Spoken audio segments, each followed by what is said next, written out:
Today our topic is series combination of resistance.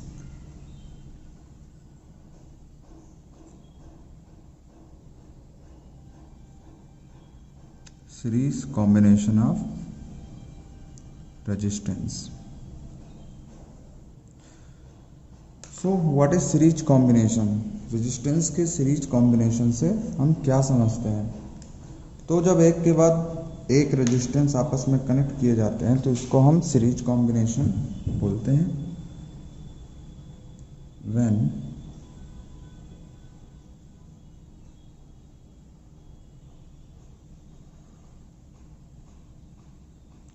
two or more resistance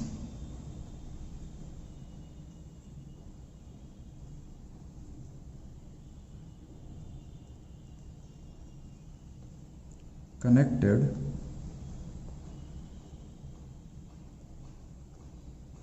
in series combination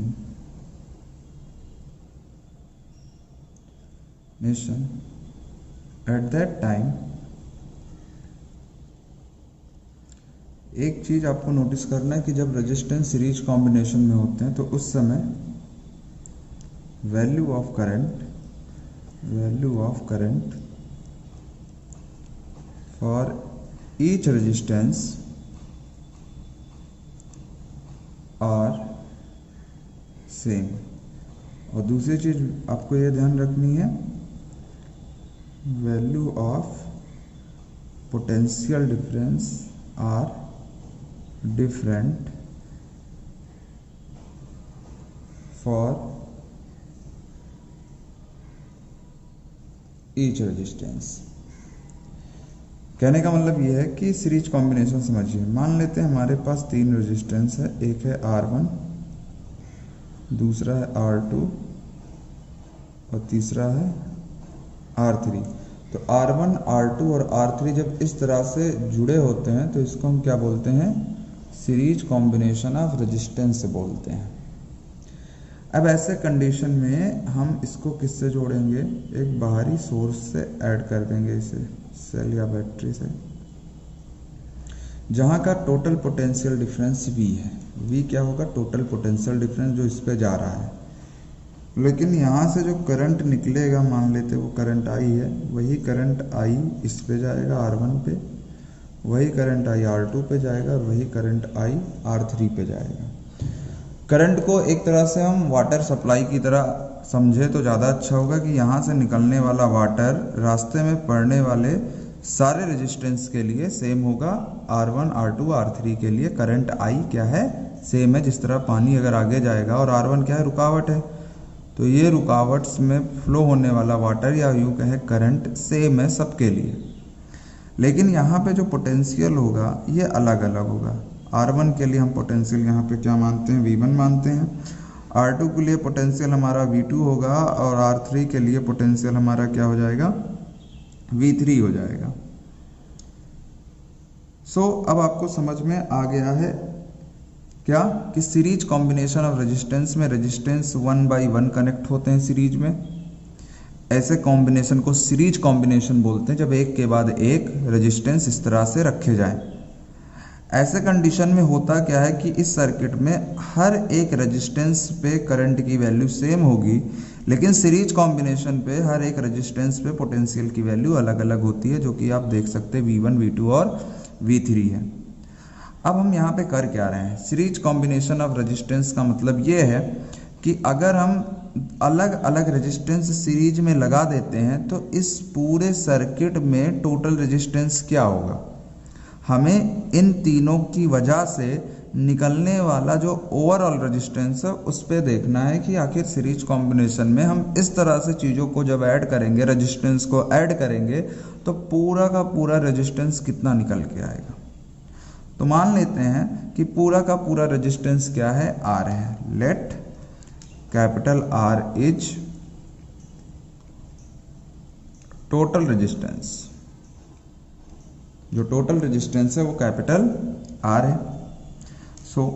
V क्या है? V है potential difference, जो कि कितने भागों में टूटता है? 3 भागों में, V1, V2 और V3 में. तो टोटल वोल्टेज V क्या हो जाएगा? V1 V2 और V3 का जोड़ हो जाएगा। हमें पता है वोल्टेज इज इक्वल टू होता है करंट का और रेजिस्टेंस, तो total voltage is equal to total current into resistance. V1 पे voltage is equal to V1 पे करंट, V1 पे करंट I1 है और V1 का रेजिस्टेंस R1। इसी प्रकार V2 के लिए क्या हो जाएगा, V2 is equal to I और क्योंकि करंट यहाँ भी I है I इंटू R2। V3 के लिए भी क्या हो जाएगा I इंटू R3। सबकी वैल्यू हम इस इक्वेशन पे रखते हैं। तो V की जगह पे क्या रखना पड़ेगा, I कैपिटल R, यहाँ पे I capital R1 plus I capital R2 plus I capital R3। अगर हम I कॉमन ले लेते हैं तो हमें क्या मिलेगा, R1 plus R2 plus R3, I cancel होगा, capital R is equal to आएगा R1 plus R2 plus R3। This is the total resistance of the circuit. इसको ही हम क्या कहेंगे, सर्किट का टोटल रेजिस्टेंस।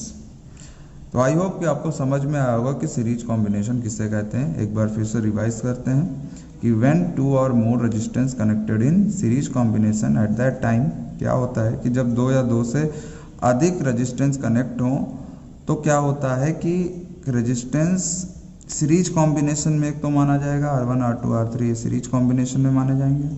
करंट सेम होगा, वोल्टेज अलग होगा और जो टोटल वोल्टेज होगा वो इन तीनों में डिस्ट्रीब्यूट हो जाता है। तो V is equal to V1 V2 और V3।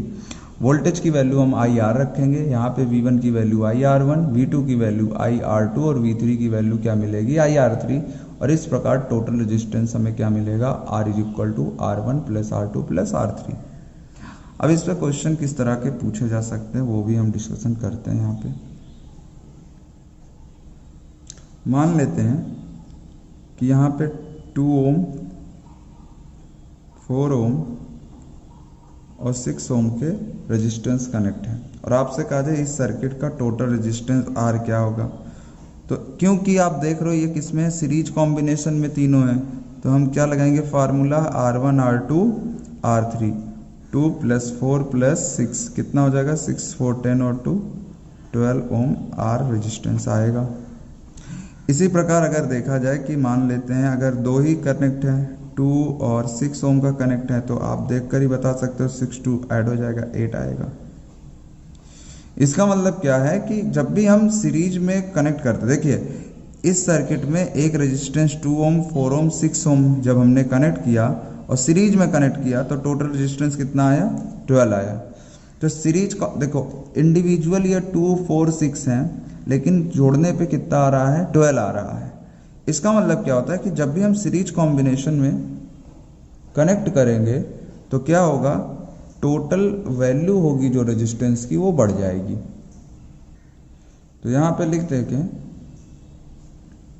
In series combination